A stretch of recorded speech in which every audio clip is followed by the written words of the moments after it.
We have major AEW return plans to tell you about. Plus, we have an update on plans for the WWE library.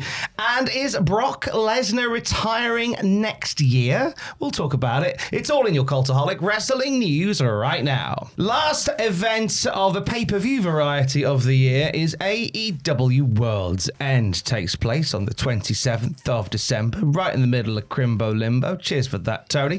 And in amongst that, this is something that we speculated last week when they announced one particular match of World's End, which might lead to a return to the roster for somebody who hasn't been there for a good few months now. Yeah, how can you have a Dynamite Diamond Ring Battle Royal without the man who has held the Dynamite Diamond Ring for 17,000 years, each and every year for the last 17,000? Yeah, MJF returned. We were speculating last week saying, well, you're going to have that match. Surely he's going to be there. And it looks like he might just well be there. He might just be. Fightful Select, Wrestle Votes, the first ever Wrestle Votes Radio talked about this. MJF was indeed factored into plans for AEW World's End as of Thanksgiving week. It is unknown currently to what extent. That is from Wrestle Votes via Fightful Select.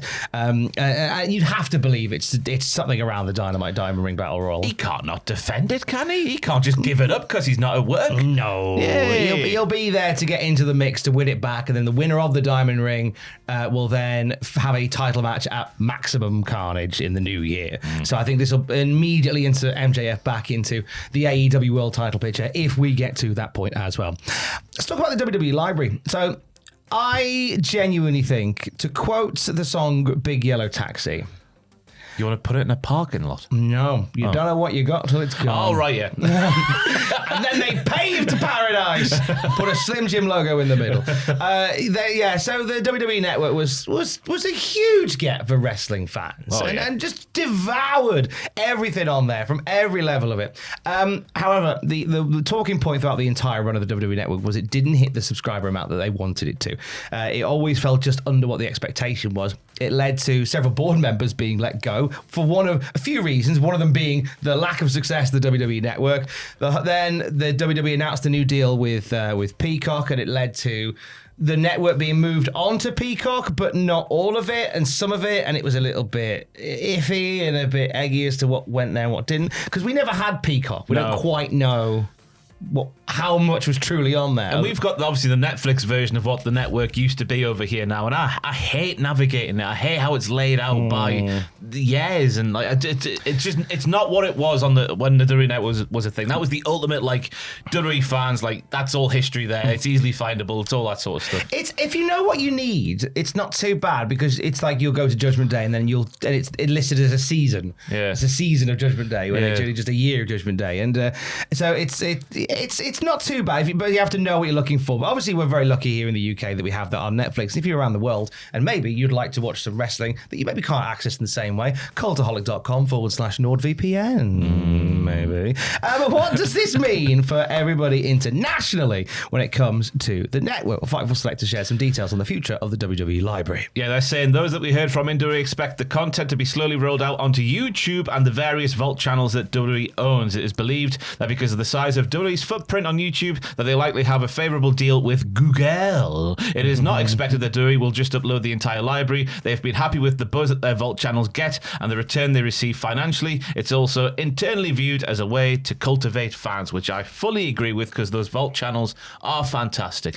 Yeah. But surely at this point of the game, it's the only option they have, because they can't go, we had this thing that housed all the history of the company in one thing, and you paid $9.99 a month, and it was all great, all tickety-boo. Now we've got 17 different subscriptions that you need. So, I forget what it costs. Like, if you're in America and you want to watch every single show, is it close to $100 a month? Close to $100 a month. They can't then go, we've got this library here. We're going to build a brand new section for you to buy for $5 a month or something, but there'll be no pay-per-view. You can't just keep charging money. So surely, like, YouTube is the only option they have now. Seems to be, yeah. And there is something about scarcity creating desire, in that you could, like, WWE Network just dumped all the world-class wrestling shows in front of me, and I liked watching the older stuff because I'm an older stuff kind of person myself. I'm 42 next year, and I like the older stuff. It reminds me of my youth.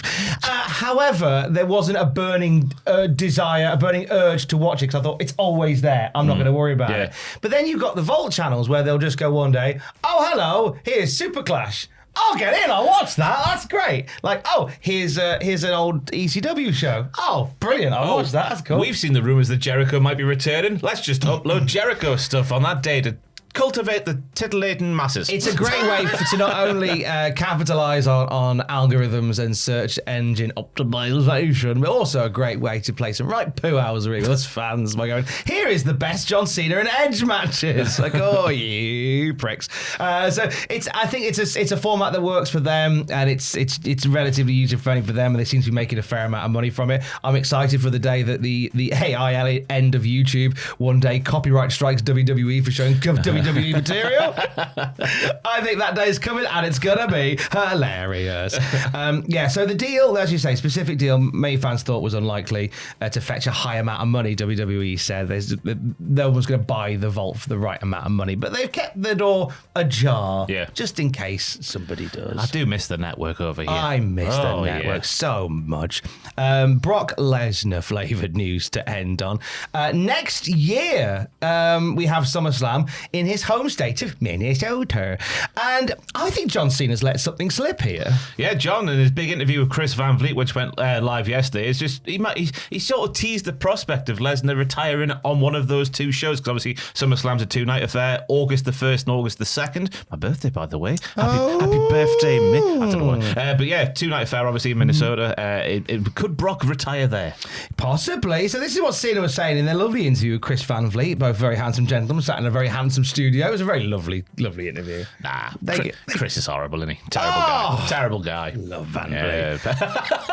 God, he's like, I feel like sometimes I'm like the Wario to Chris Van Vliet, but I love Chris Van Vliet. He's a top bloke as well, so big love to CVV. And a lovely chat with John Cena. Do go check that out. But John Cena talked about his match with Brock Lesnar. They had at WrestlePalooza, where John Cena just got beaten into a fine powder for lols. And John Cena said that there seemed to be some sort of method to the madness, but in doing so, let the following slip. He said, you have to figure out who gets the shine that night. In his return, again, only my perspective is an attraction when we are going to build until he goes into the sunset, which I think is in Minnesota. Creatively, it's very soon to create a mountain to climb for someone. You have to build a mountain. So John Cena's gone there. He comes in. I think it's right that he destroys me so he can build momentum. So then when he goes into the sunset, in John Cena's words, then it's great for somebody to topple him. But he has said Minnesota, and that is where SummerSlam takes place next year on Ross's birthday. So what a birthday present for Ross. Brock Lesnar retiring. Yeah. Seems like that's the way it's going. It writes itself, Thomas, what you say from time to time again. Obviously, Lesnar's getting on a bit, his schedule anyway. I mean, how many matches has he had this year? 3, 4, 5? I can't think off the top of my head. Maybe 3. Not many is the point. So yeah, he is obviously, extracurricular circumstances aside, working down a bit compared to what he was doing a few years ago. So it would make sense for someone to get a big star-making victory over him, which obviously leads to the question, who would it be? Oh, now, trying to think where, I mean, I feel like all my answers for who should retire X is Obafemi. But it's Obafemi. I mean, obviously the Gunter match was something that was in the works before all the stuff happened, and maybe that might be something they loop back to. Is there a case to be made that, like, maybe giving Gunter Cena's last match and making we're assuming that he's going to make Cena tap out, and then giving him Lesnar's last match, and then having him be the longest reigning IC champion? Are they giving him too much potentially? Yeah, so you would have retired Goldberg, Cena, and Lesnar. I forgot about Goldberg as well. Yeah. I mean, if you're going to do that, you might as well make him like the world champion for 10 years, just like the unstoppable ruler of the world. I mean, you could argue there is that, which is why you could share the wealth. Give it to Obafemi. Braun Breaker as well, throwing the frame. You want someone to take the mantle of being Braun Breaker's a good shout. The beastly figure. Take that mantle from Brock Lesnar. So it's got to be a certain profile of man. What if you have it? So Braun Breaker wins the world title, maybe at WrestleMania. And then at SummerSlam, it's Braun Breaker versus Brock Lesnar. And there's Heyman all in the middle of it all. The recording, I think, has stopped on there. The recording has stopped on there because the card, it would appear, has limited space remaining. We might be all right. We're still rolling, Tom. Hey! I saw someone claiming to Tom that we have several cuts in these news videos. This is proving this is all live, pal. This is all live. Keep all this in. Yeah. Keep all this in. But yeah, you think about SummerSlam 2002. Maybe Braun is the guy who goes in against Brock, who is the champion. We made Brock heading into SummerSlam, and like it's Brock versus Brock. It's Brock versus Braun. Braun takes the title from Brock. That could be where you do it, and then either way, that's where Brock Lesnar goes goodbye. Yeah. Off to F5 Sharks on the beach for the rest of my life. No sign of the managing director of the company, Sam Driver. I think it's worth pointing that out before other people get hold of it. He was meant to be in today.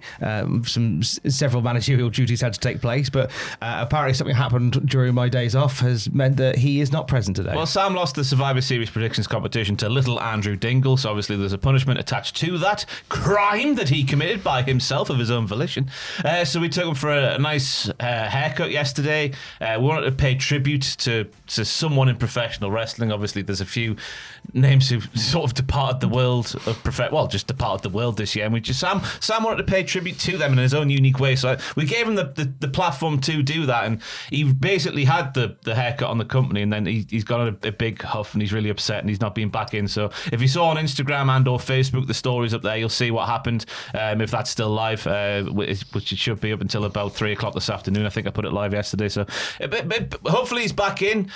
His stream might be off, just in case you're waiting for a stream later today. Hopefully he's back in tomorrow for our WCPW rewatch along. But yeah, I hope he is. I got expenses to put in. Exactly, yeah. So hopefully he's back in soon, because no one's heard from him since he stormed out of the barbers yesterday afternoon. But that video is coming to patreon.com/cultaholic later this week. Obviously that's where all the punishments live now. Yeah, aye. We'll keep an eye on that one. And for the very latest wrestling news at any time, for as long as the inmates run the asylum, you can check out cultaholic.com. Stay safe.